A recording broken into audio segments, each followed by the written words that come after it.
லா லலலா லா லா லலலா லா. வணக்கம் குழந்தைகளே, என் பெயர் பீபு.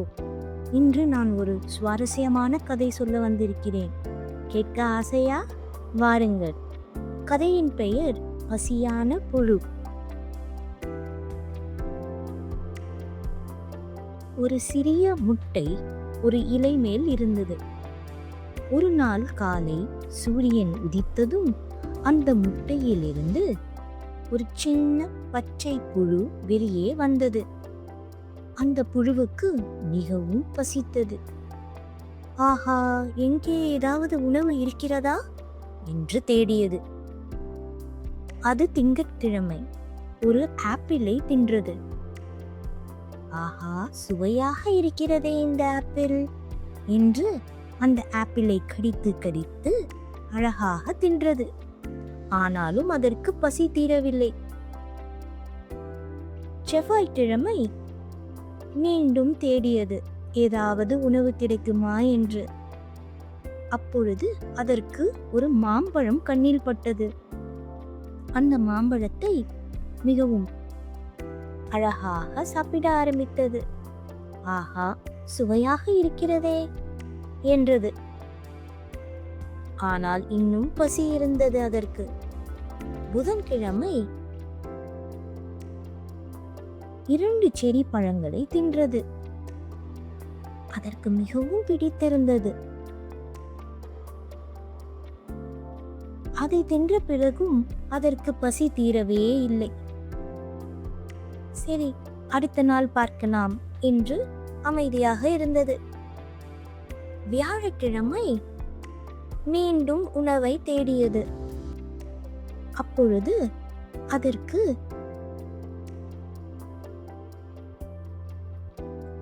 ஒரு ஆரஞ்சு பழம் கண்ணில் பட்டது. அதை பார்த்ததும் அதை உண்ண ஆரம்பித்தது. அது மிகவும் ருசியாக இருந்தது. பிறகு அடுத்த நாள் பார்க்கலாம் என்று படுத்துக்கொண்டது.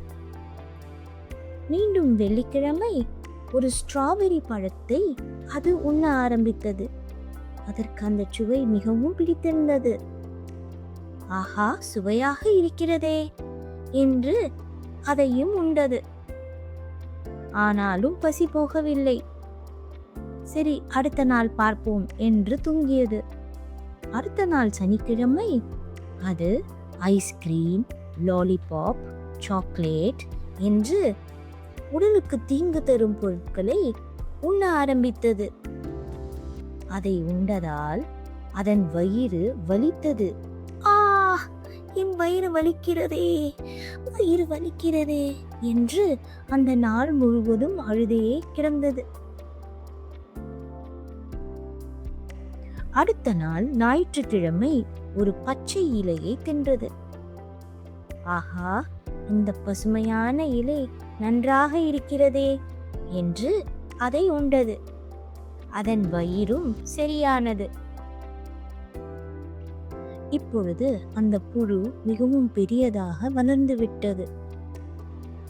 அது தனக்கான ஒரு வீட்டை கட்டிக்கொண்டது.